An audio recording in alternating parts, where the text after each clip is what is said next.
Pemirsa apa kabar? Saya Santina membawakan Warta Berita PTS tanggal 10 Oktober. Selamat merayakan Hari Ulang Tahun Republik Tiongkok ke-112.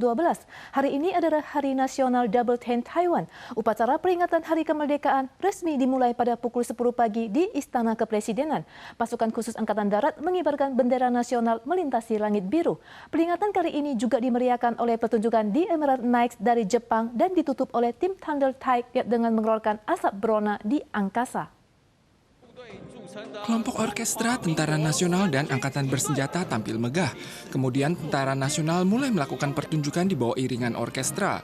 Selain menampilkan keahlian menembak akurat, mereka juga membentuk formasi 10 ganda dengan gerakan seragam. Acara dimulai pukul 10. Lagu kebangsaan tahun ini dinyanyikan oleh siswa SMA Makong dan pemain baseball profesional ROC.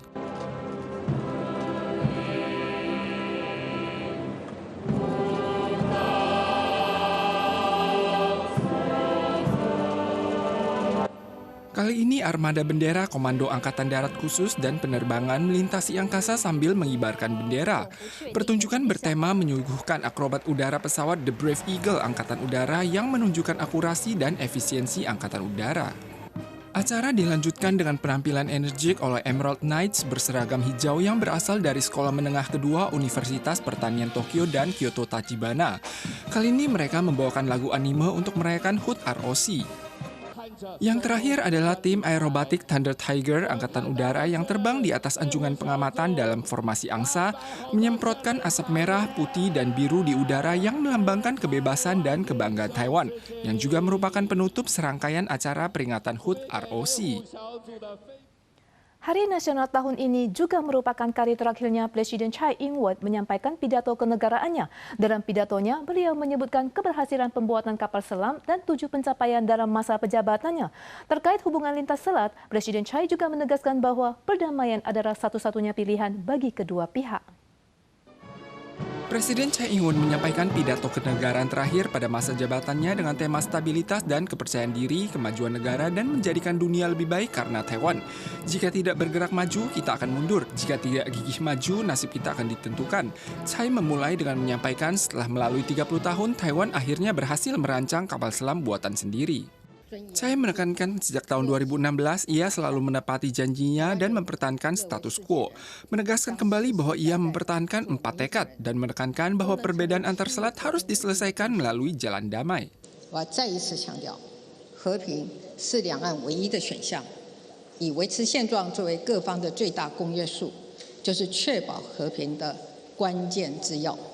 Dalam pidato tahun terakhirnya, Tsai merincikan pencapaian politiknya selama 7 tahun terakhir, termasuk pernikahan sesama gender, reformasi pensiun, dan kenaikan gaji pokok. Ia juga berterima kasih kepada rakyat Taiwan karena telah memberinya 2 kesempatan untuk menjabat sebagai Presiden ROC. Menghadapi pemilu tahun depan, di antara berbagai kubu hanya Ke Wen-je, calon presiden dari partai TPP yang menghadiri acara. Tak puas Kabinet Tsai menamai HUT ROC sebagai HUT Taiwan, mantan Presiden Ma Ying-jeou menolak hadir. Ia mengikuti upacara pengibaran bendera di kota New Taipei bersama calon Presiden Partai KMT Hou Yu-yi. Terry Gou, peserta Pilpres yang mencalonkan dirinya lewat petisi, dan rekannya Lai Pei-hsia tiba di Balai Kota Taipei untuk menghadiri upacara pengibaran bendera. Dalam peringatan Hari Nasional Double Ten ke-112 tahun ini, lebih dari 200 pejabat asing dan 4.000 diaspora Tionghoa perantauan yang hadir. Sejumlah diaspora memasukkan unsur bendera Taiwan ke dalam busana mereka.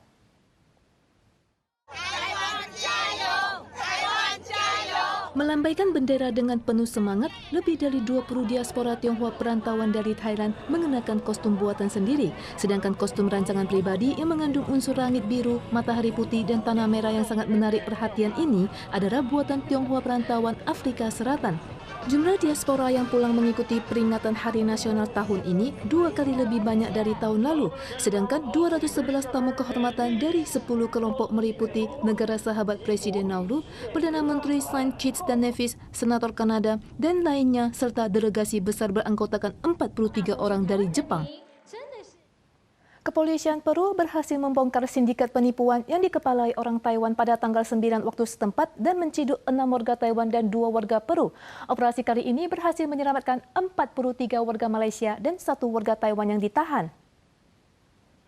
Polisi Peru menerobos memasuki sebuah rumah besar di ibu kota Lima. Sindikat penipuan yang berasal dari Taiwan ini menahan 43 warga Malaysia dan 1 warga Taiwan untuk melakukan penipuan dan pemerasan dengan telepon. Sindikat ini menggunakan media sosial untuk menarik korban dengan janji upah perjudian online yang tinggi. Dan setelah korban tiba di Peru, paspor mereka ditahan dan mereka dipaksa melakukan penipuan dengan jatah makan 1 hari sekali dan bekerja di larut malam. Untungnya ada 2 wanita yang berhasil melarikan diri dan melapor polisi sehingga sindikat penipuan ini berhasil diberantas. Saat ini di Peru masih terdapat ratusan warga Malaysia yang terpancing oleh upah tinggi dan menemukan dirinya tertipu setelah tiba di Peru. Bentrokan militer Israel-Palestina pecah di Jalur Gaza. Pasukan Israel mengumumkan salah satu pemimpin Hamas, Yahya Sinwar, telah tewas pada serangan udara. Menghadapi bombardir pasukan Israel, juru bicara Hamas menyatakan setiap kali Israel menyerang Gaza tanpa peringatan, mereka akan mengeksekusi 1 orang sandera. Ledakan rudal menerangi langit malam. Israel melancarkan serangan besar-besaran di jalur Gaza sebagai upaya pembalasan terhadap kelompok Hamas. Kementerian Kesehatan Palestina menyampaikan jumlah korban tewas meningkat menjadi 687 orang, termasuk 140 anak-anak dan lebih dari 3.700 orang korban cedera. Juru bicara kelompok Hamas menyatakan jika terjadi pengeboman tanpa peringatan, 1 sandera Israel akan dieksekusi setiap kali. فإنه ومن هذه الساعة نعلن بأن كل استهداف لأبناء شعبنا الآمنين في بيوتهم دون سابق إنذار سنقابله آسفين بإعدام رهينة من رهائن العدو المدنيين لدينا. Walau membantah bahwa Mayor Jenderal ditawan, pihak berwenang Israel membenarkan bahwa sebanyak 100 tentara dan warga sipil disandera. Selepas pertemuan keamanan kabinet tanggal 9, PM Israel Benjamin Netanyahu mengecam tindakan Hamas bagaikan organisasi teroris ISIS.